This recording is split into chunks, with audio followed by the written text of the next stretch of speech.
नमस्कार दर्शक बंधु शुभ सकाळ। आज हेउची डिसेम्बर मास 28 तारिख। आज मु आपणक पई किछि बछा बछा गुरुत्वपूर्ण खबर गुड़िक नहीं करी आसीची। तेबे दर्शक बंधु वीडियोटी को शेष पर्यंत देखंतु एवं चैनल ले प्रथम थर करी आस्तिले दयाकरी चैनलटी को एबे ही सब्सक्राइब करी पाखे रहिता बेल आइकन को ऑन कर रखि थांतु। ता दर्शक बंधु चलंतु डेरी नकरी नजर पकाई नेबा आजिर प्रथम खबर उपरे। 25 टंकारे मिलिबो गरीब लोक मानकु भारत चाउल। दर्शक बंधु चलतु जानिबा संपूर्ण खबरटी कौन रही। भारत अटा एवं भारत डाली पर एबे केंद्र सरकार गरीब लोक मानकु भारत चाउल जोगाई देबाकू योजना करुचंदी। गरीब लोक मानक उपरे जेभली दर वृद्धि बोझ न हेबो सेथिपई सरकार एभली योजना लागू करबाकू जाउचंदी।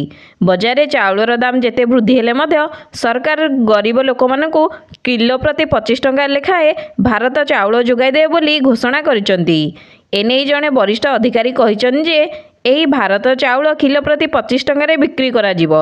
एही चाउल सरकारी एजेंसी मानक मध्यरे गरीब लोक मानकु जोगाई दिया जिवर सूचना रहिछि। एबे चलंतु दर्शक बंधु नजर पकाई नेबा परवर्ती खबर उपरे। नुआ वर्ष पालन पई जीरो नाइट सेलिब्रेशन उपर रहिछि कमिश्नरेट पुलिस रो नजर। कमिश्नरेट पुलिस पक्षरु आरंभ हो जाइछि विभिन्न प्रकार प्रस्तुति। राजधानी भुवनेश्वर रे 20 प्लाटून पुलिस फोर्स जोगाई दिया जाइछि। नुआ गाइडलाइन अनुसार बार एवं होटल गुड़िक राति 12:30 जाए खोला रहिबो। आउ अधिक समय पई खोलिबाकू हेले सेमानकू स्वतंत्र अनुमति दरकार। सेथिपई होटेल एवं बार मालिक को नहीं एक बैठक बसिथिला। जेउ होटेल किंबा बार मालिक माने 1:30 जाए खोलिबाकू चाहिए सेथिपई स्वतंत्र अनुमति नेबाकू पड़ियो बोली कमिश्नरेट पुलिस सूचना देइचंदी। एबे चलंतु नजर पकाई नेबा परवर्ती खबर उपरे। चिंता बढ़ाऊँगी कोरोनार नुआ भारिएंट JN1। दिनकर JN1 नुआ संक्रमितों संख्या 70 रे पहुंची जाइछि। 24 घंटा मध्य देश में मोट 412 जन नुआ रोगी चिन्हट होइथिला बेले 24 घंटा मध्य 3 जनकर मृत्यु मध्य होइछि। वर्तमान देश में सक्रिय मामला 4170 रे पहुंची जाइछि एवं भारतर कर्णाटक तमिलनाडु केरल आदि राज्य में कोरोना संक्रमण हु हु होई बढ़ी चलुछि। तेणु सरकार सेमानंकु सतर्कता रहिबा पई निर्देश जारी करिसंदी। एबे चलंतु दर्शक बंधु नजर पकाइबा परवर्ती खबर उपरे। जदि आपनकर बैंक रे किछि काम थाए तेबे जल्दी सारी दियंतु काहेकि ना आसंता जनवरी मासरे 14 दिन बैंक बंद रहिबो। एभली किछि घोषणा करिसंती रिजर्व बैंक। रिजर्व बैंक तरफ नुआ वर्ष पूर्व ही बैंक छुट्टी तालिका घोषणा करा जाइछि। सूचना रही जे प्राय 14 दिन बैंक बंद रहिबो। रिजर्व बैंक तरफ कहा जे जनवरी मासरे 14 दिन बैंक बंद रहिबो।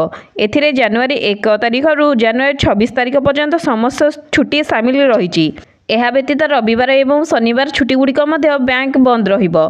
सेहीपरि विभिन्न राज्य किछि स्वतंत्र छुट्टी एही तालिकार मध्य सामिल करिछि रिजर्व बैंक। एबे चलंतु नजर पकाइबा परवर्ती खबरटी कौन रही। कांग्रेस नेता राहुल गांधी आसंता जनवरी 14 तारिख रु भारत न्याय यात्रा आरंभ करिवे।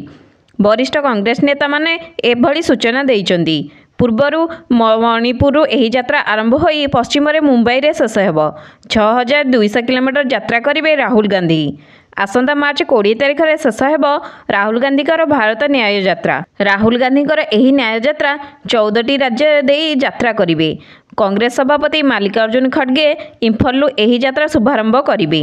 मणिपुर, नागालैंड, आसाम, मेघालय, पश्चिम बंग, बिहार, ओडिशा, छत्तीसगढ़ आदि राज्य देई यात्रा करिवे राहुल गांधी। एबे चलंतु नजर पकाई नेबा परवर्ती खबर उपरे। आज मयूरभंज जिला शिमिलीपाल अभयारण्य दीर्घ 1 मास व्यवधान पर पुणी थरे पर्यटक मानक पई खोलिछि। शिमिलीपाल अभयारण्य मध्य थिबा 3टी ग्राम पंचायतर लोक मानकर 5 दफा दाबी की नहीं आंदोलन जारी रहितिला। सेथिपई पर्यटक मानकर सुविधा को रखी नवेम्बर 27 तारिख रु एही अभयारण्यटी बंद रहितिला। तेबे एहार समाधान हेबा परे आज पर्यटक मानक पई शिमिलीपाल अभयारण्य खोला जाइछि, जहाँकि पर्यटक मानक पई एक खुशीर कथा बोली कुहा जाउछि। एबे चलंतु नजर पकाई नेबा परवर्ती खबर उपरे।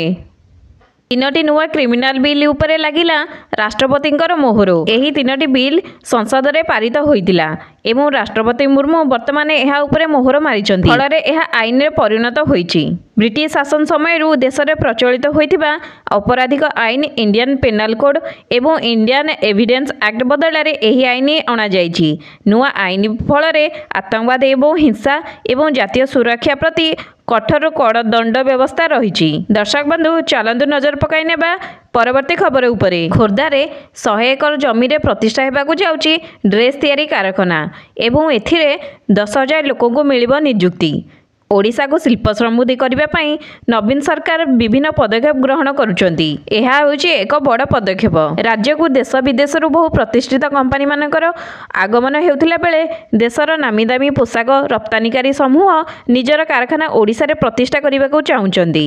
ଏହାଦ୍ୱାରା ରାଜ୍ୟକୁ ବୟନ ଏବଂ ପୋଷାକ କ୍ଷେତ୍ରରେ ବ୍ୟାପକ ଭାବରେ ପୁଞ୍ଜି ଆସିବ ଏବଂ ପ୍ରାୟ 10,000 ନିଯୁକ୍ତି ସୃଷ୍ଟି ହେବ ବୋଲି ଜଣାପଡ଼ୁଛି। ଏବେ ଚାଲନ୍ତୁ ନଜର ପକାଇ ନେବା ପରବର୍ତ୍ତୀ ଖବରଟି କ'ଣ ରହିଛି। ରାଜ୍ୟରେ ଜାରି ରହିଛି ଘନ କୁହୁଡ଼ି। ବର୍ତ୍ତମାନ ରାଜ୍ୟରେ ଶୀତର ପ୍ରକୋପ କମ୍ ରହିଥିବା ସହିତ ଅଧିକାଂଶ ସ୍ଥାନରେ କୁହୁଡ଼ି ପାଇଁ ପାଗ ଅନୁକୂଳ ରହିଛି। ଏହି ସ୍ଥିତି ଆହୁରି 2-3 ଦିନ ପର୍ଯ୍ୟନ୍ତ ଜାରି ରହିବ ବୋଲି ଆଞ୍ଚଳିକ ପାଣିପାଗ ବିଭାଗ ପୂର୍ବାନୁମାନ କରିଛି। ରାଜ୍ୟକୁ ବର୍ତ୍ତମାନ ବଙ୍ଗୋପସାଗରର ଉଷ୍ମ ବାୟୁ ପ୍ରବେଶ ଜାରି ରହିଛି। ଏହାଦ୍ୱାରା ଅଧିକାଂଶ ସ୍ଥାନରେ ତାପମାତ୍ରା ବଢ଼ିବା ସହିତ କୁହୁଡ଼ି ସମସ୍ୟା ଦେଖାଯାଉଛି। ଗତ 24 ଘଣ୍ଟା ମଧ୍ୟରେ ରାଜ୍ୟରେ ଶୀତର ପ୍ରକୋପ ମଧ୍ୟ କମିଛି। 2 ଦିନ ତଳେ ରାଜ୍ୟରେ 8ଟି ସହର ତାପମାତ୍ରା 10 ଡିଗ୍ରୀ ତଳେ ଥିଲାବେଳେ ଏବେ ଏହା ସଂଖ୍ୟା କମ୍ ହୋଇଯାଇଛି। ଘନ କୁହୁଡ଼ି ହେଉଥିବାରୁ ବିଭିନ୍ନ ଜିଲ୍ଲାଗୁଡ଼ିକ ପାଇଁ ପାଣିପାଗ ବିଜ୍ଞାନ କେନ୍ଦ୍ର ୟେଲୋ ୱାର୍ଣ୍ଣିଂ ଜାରି କରିଛି। ଏବେ ଚାଲନ୍ତୁ ନଜର ପକାଇ ନେବା ପରବର୍ତ୍ତୀ ଖବର ଉପରେ। ପୁଣି ବଢ଼ିଲା ସୁନା ଦାମ, 400 ଟଙ୍କା ଶସ୍ତା ହେଲା ରୂପା ମୂଲ୍ୟ। ଦେଶରେ ପୁଣି ଥରେ ମହଙ୍ଗା ହୋଇଯାଇଛି ସୁନା ମୂଲ୍ୟ। ଯଦି ଆପଣ ସୁନା ଏବଂ ରୂପା କିଣିବାକୁ ଯୋଜନା କରୁଛନ୍ତି ତେବେ ଚାଲନ୍ତୁ ଜାଣିବା ସୁନା ଏବଂ ରୂପାର ମୂଲ୍ୟ କ'ଣ ରହିଛି।